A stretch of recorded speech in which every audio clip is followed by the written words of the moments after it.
खुलुमबाय गोजोन फुंबिलिनि गासैबो बड'लेण्ड बुब्लिनि अनसायगिरिफोरखौ बरायग्रोबाय।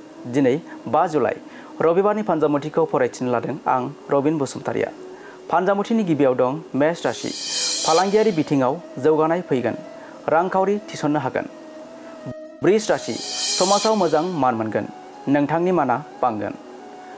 मिथुन राशि। माखासे जाथायखौ लाना दान्थे बिदान्थे जानो हागौ, सुथुरा बांगोन। कर्कट राशि। मावनो लानाय खामानिफोरा फैमाल जानो हागौ, गोसोखौ दुखु मोनगोन। सिंह राशि।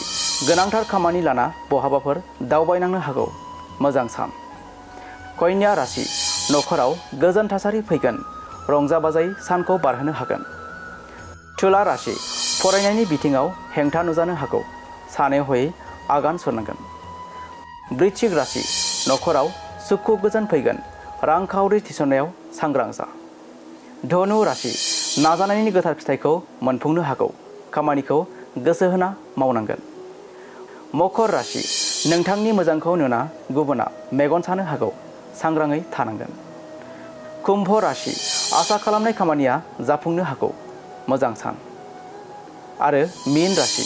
हरखाबै गाज्रि खौरां मोननो हागौ, गोसोआव खामखांनाय फैगोन।